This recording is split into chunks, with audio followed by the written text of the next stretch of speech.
नमस्कार, mistake insight channel पर आप सबका स्वागत है। पितृपक्ष श्राद्ध के रूप में अपने पूर्वजों को श्रद्धा अर्पण करना और उस श्राद्ध के माध्यम से ही अपने पूर्वजों को याद करना, उनको तर्पण करना, उनके नाम से कुछ दान करना और उनका आशीर्वाद लेना, ये मुख्य कार्य माना जाता है। कई लोग पूछते हैं कि श्राद्ध क्यों करना चाहिए, या श्राद्ध का महत्व क्या है, श्राद्ध करने का लाभ क्या है, या श्राद्ध ना करने से हानि क्या है, या श्राद्ध का कोई और विकल्प है क्या।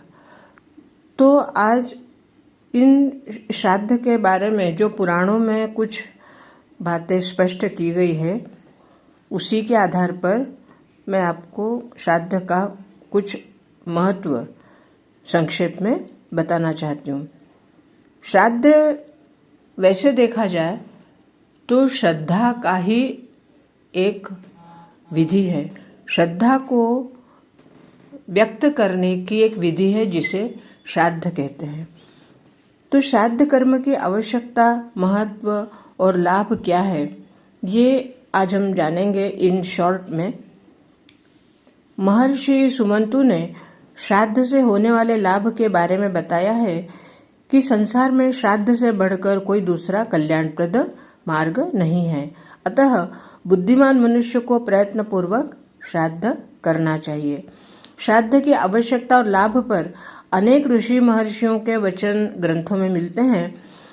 गरुड़ पुराण के अनुसार पितृपूजन अर्थात श्राद्ध कर्म से संतुष्ट होकर पितर मनुष्यों के लिए आयु, पुत्र, यश, स्वर्ग, कीर्ति, पुष्टि, बल, वैभव, पशु, सुख, धन और धान्य का देते हैं या इसका आशीर्वाद देते हैं। मार्कंडेय पुराण के अनुसार श्राद्ध से तृप्त होकर पितृगण श्राद्धकर्ता को दीर्घायु, संतति, धन, विद्या, सुख, राज्य, स्वर्ग और मोक्ष प्रदान करते हैं। ब्रह्म पुराण के अनुसार जो व्यक्ति शाक के द्वारा भी श्रद्धा भक्ति से श्राद्ध करते हैं, उसके कुल में कोई भी दुख नहीं होता। साथ ही ब्रह्म पुराण में वर्णन है कि श्रद्धा और विश्वास पूर्वक किए हुए श्राद्ध में पिंडों पर गिरी हुई पानी की नन्ही नन्ही बूंदों से पशु पक्षियों की योनि में पड़े हुए पितरों का भी पोषण होता है।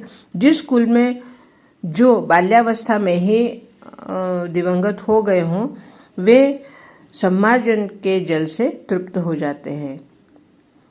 कुर्म पुराण के अनुसार कुर्म पुराण में कहा गया है कि जो प्राणी जिस किसी भी विधि से एकाग्र चित्त होकर श्राद्ध करता है, वह समस्त पापों से रहित होकर मुक्त हो जाता है और पुनः संसार चक्र में नहीं आता। श्राद्ध का महत्व तो यहाँ तक कहा गया है कि श्राद्ध में भोजन करने के बाद जो आचमन किया जाता है तथा पैर धोए जाते हैं, उसी से पितृगण संतुष्ट हो जाते हैं। बंधु बांधवों के साथ अन्न जल से किए गए श्राद्ध की तो बात ही क्या है। केवल श्रद्धा प्रेम से शाक के द्वारा किए गए श्राद्ध से भी पितर तृप्त होते हैं, तो अन्न जल से या किसी वस्त्र से या किसी अन्य उपक्रम से अगर हम तर्पण करते हैं तो पितर तृप्त होते हैं। विष्णु पुराण के अनुसार श्रद्धा युक्त होकर श्राद्ध कर्म करने से पितृगण ही तृप्त नहीं होते, अपितु ब्रह्मा, इंद्र, रुद्र, दोनों अश्विनी कुमार, सूर्य, अग्नि, अष्टवसु, वायु, विश्वदेव, ऋषि, मनुष्य, पशु पक्षी और सरीसृप आदि समस्त भूत प्राणी भी तृप्त होते हैं। और इस तरह से श्राद्ध की इच्छा करने वाले प्राणी निरोगी, स्वस्थ, दीर्घायु, योग्य संतति वाले, धनी, धनार्जक होते हैं।